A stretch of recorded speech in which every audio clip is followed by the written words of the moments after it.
they have a model which is just wrong, and they persist with it because it maintains what they want to do, which is to exclude the whole role of the financial sector.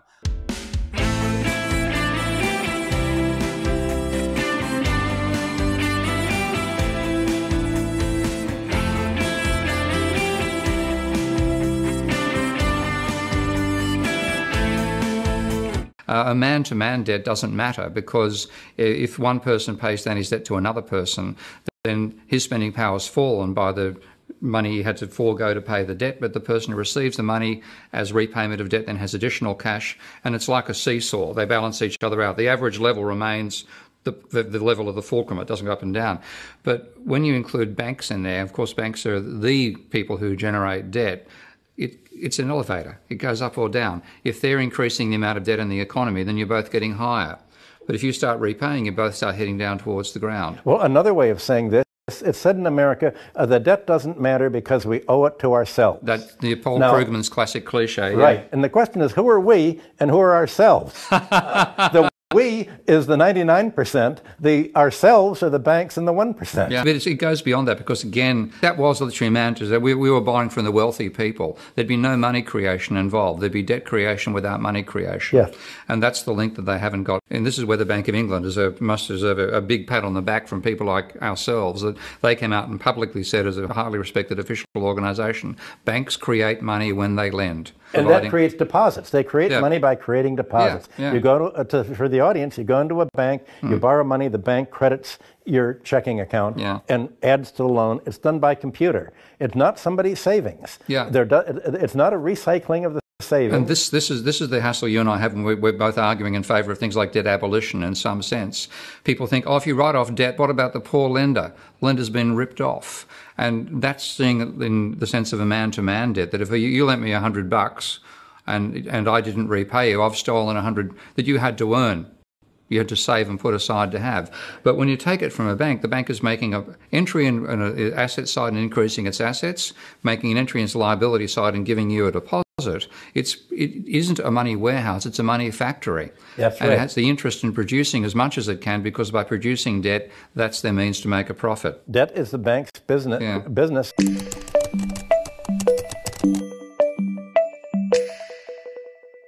Because Michael's been talking almost exclusively about finance and finance versus the real economy and so on. And I want to contrast it to a good friend of Michael and mine, Paul Krugman, who just yesterday I spotted this Paul Krugman's brand new course on economics. So here's Paul Krugman saying, what are economics about? It's about people. Doing economics requires stepping back from all of the details to say, what is the essential here? What is the story? It's about people. It's not about money, and it ends up being about what people do. It's not about money. Why does money not matter from their point of view? And why, therefore, is everything Michael say a waste of time? Well, it's because banks are just intermediaries. And I want you to take a look, not just at the quotes that I've got here, but the dates of the quotes. So here is Krugman saying in a paper called The Rage of the Bankers that banks make their profits by taking in deposits and lending the funds out at a higher rate of interest. And in 2021, I'm very pleased to find this one, he says, macro is full of stuff like this. Are rates determined by the supply and demand for loanable funds? Blah, blah. So yes, loanable funds is the story. Well, and that means in that case, if Krugman's right, and of course he's got the Nobel Prize. What prize has Michael ever got, I ask you?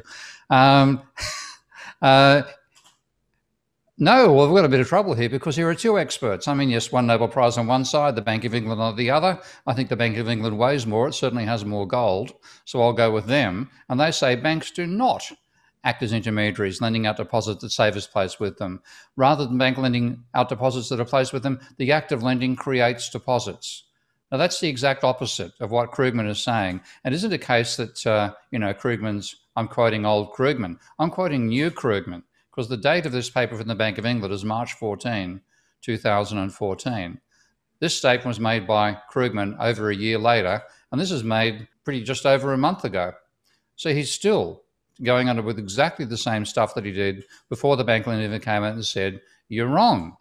Did he not get the memo? Well, unfortunately he did, But here's an article, one of his articles called Colour Me Puzzled, I think was the name of this particular blog post, saying, well, there's this new paper and people are touting it as offering some radical new way of looking at the economy, but it doesn't seem to really change anything.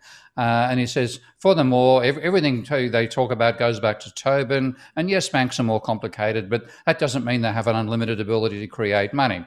Now, let's go back a bit. Nobody said unlimited except Krugman, so throw that word out the window.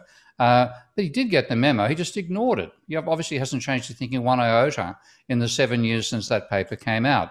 So let's not ignore it. Let's evaluate Krugman using the software I invented to enable monetary modeling to be done, which I named after the great, well, actually, when you look at him, he's both Marxist and post-Keynesian economist Hyman Minsky. So what I do with Minsky, what Minsky enables one to do, is to model monetary flows using double-entry bookkeeping. And the rule in double-entry bookkeeping, which is why it was so important in the development of capitalism, enables you to keep track of financial flows. And the rule is that everything must be recorded twice. Okay, once from the source and once to the destination. And you then classify accounts in three ways. They're either assets, which are things other people owe to you, liabilities, which are things you owe to other people, and equity, which is the difference between the two. And of course, this is one point where the mainstream goes wrong through being simplistic. They know this, and Krugman will say this all the time. One person's asset is another person's liability. But he uses that to explain why he can ignore finance completely, and he's completely wrong. I'll show that line as we go on. Now, when you look at this at the integrated level and the way that I use this analysis of macroeconomics, because I'm looking just at assets which are claims on other people, and just on liabilities, which are claims other people have on you, in the aggregate, the sum of all assets and liabilities is zero. I'm leaving out things like the automobile you bought that you own and nobody else has a claim on. It's things which involve your claims on other people and other people's claims on you. The sum must be zero. What Krugman says, and again, this is quoting that very recent paper, banks make their profits by taking in deposits and lending the funds out at a high rate of interest. So this is what he's seeing going on, and this is now showing it in Minsky. So first of all, you have savers who save money, so that turns up as a deposit account for them, and that's the cash goes into the vault of the bank. And then borrowers borrow. So here's borrowers borrowing from reserves, and then borrowers pay interest and savers get interest. But there's a slight problem here. There's taking in deposits. That's the first stage of what he says there. There's lending out the funds, and there's the profit. But there's a slight problem here. There's no money turning up for the borrowers. What you have is reserves are going down and loans are going up, but there's no extra money in the borrower's bank account. So how does it work? Now, what I'm pointing out is Krugman doesn't understand the financial system, not even at the level of basic accounting. So, well, you know, you read it in textbooks all the time. Can't banks just lend from reserves? So you have lending from reserves. So you have a minus in the reserves and a plus in the borrowing. Makes sense when you don't look at the accounting, because if you do look at it as an accountant does, and this is what Minsky does, it tells you you've got an error there. This should sum to zero, and it doesn't. There's something wrong with your accounting. Now, when you look at it as an accountant does, first of all, there's that technical error going on there, but take another look at it. What this is showing, it's to say you lend from reserves, so therefore reserves fall. You've got negative. As assets are going down. What's happening on your liabilities? They're going up. Now, this is not how to run a bank. This is how to go bankrupt very quickly through bad accounting. Okay? But it's what the mainstream believes happens. And the reason they believe it is they started with an a priori attitude that said money doesn't matter. This is called money illusion and all those sorts of concepts. And then they built constructs that enable them to get away with that analysis without ever checking, do these constructs make sense in terms of accounting? And they clearly don't. So, and the reason it matters so much is it's not just textbook writers who believe this stuff. It's people who are taught by textbook writers and become governors of the Federal Reserve. So here's the Federal Reserve back in 2009. I'm choosing one of the most extreme members of the board in terms of his neoclassical attitudes. But this was Plosser, who's was the president of the Philadelphia branch of the Federal Reserve. And he's saying that he expects a rapid increase in the money multiplier and a conversion of excess reserves into loans or borrowed money. Exactly what I said is wrong from accounting in the previous slide. And he expected that was going to cause inflation in 2009, which is why, one of the reasons why the Federal Reserve was slow on doing anything about the crisis until it became so extremely powerfully obvious that the economy was not working the way the mainstream thought. So I've ruled out the direct lending. Is there an indirect way to go about it? Let's say, for example, maybe first of all, the loan occurs. So reserves go down and loans go up, and that works. You'll notice all the A minus L minus E entries over here, which assets minus liabilities minus equity, they have to be zero. And this is saying, well, yes, that's zero. Reserves have gone down, loans have gone up. And then in the next operation, the loans go up, and so do the liabilities. It looks okay, but there's a problem with that. This is the amount of money you owe. This is the amount of money you get.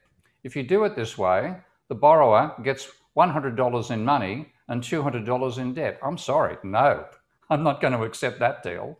Forget it. So it doesn't make sense. The only way to make it work is either we just delete that whole line about going from reserves to loans. So we do that, and then it's simple. This is exactly what the Bank of England says happens in the real world. Banks create new loans. They don't lend out reserves, and the loans create deposits. So this is now showing it again with the accounting being correct. And I'm showing, yes, savers are putting money in, which turns up in reserves, and the banks are lending money, which increases loans and increases liabilities, and the interest is being paid and so on. But there's no role for the reserves or the savers in the loans to borrowers. The whole idea that you need to have the reserves to lend out is simply not how banking operates. It's not how it can operate. Now, the only way you can actually make the mainstream model work is to pretend that all loans are in cash. This gets much more complicated, so my apologies to my audience as well as my translator. But what I am showing here now are the savers. How do they save? Well, they've got to be taking money out of cash and putting it into a bank account. So that's what's going on there. And then they get interest on the bank account. This is showing the same operation from the point of view of the bank. The deposit account of the saver goes up and the reserves of the bank goes up. This is recording money that the bank now owes to the depositor, and this is recording the cash that the bank now has in its vault. And then down here, when the loan occurs, the loan increases the amount of cash the borrower has, and then because the borrower now has extra cash, they're willing to pay interest on that. So if I model that, that's putting cash into the bank, and that's giving cash to the borrower. So this way that would work, okay? Now, hands up everybody here who went to the bank, buy a house somewhere, somewhere in Manhattan, say a mere $3 or $4 million, and you walk out of the bank with a wheelbarrow full of money. No, you don't. They make an entry in your bank account.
I've actually had a couple of them gasp when I showed the bottom chart back in 2010.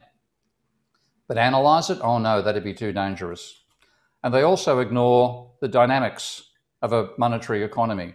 And this is my model of Minsky, done in Minsky, showing the types of cycles we've seen in the real world once you simply acknowledge that credit provides finance for corporations that leads to booms and busts. And what you have turning up here is all the fundamental phenomena we've seen in the last 40 years. A rising level of private debt to GDP, that rising level of debt causing a fall in the share in the income of workers, not of capitalists, even though in my model it's the capitalists who borrow.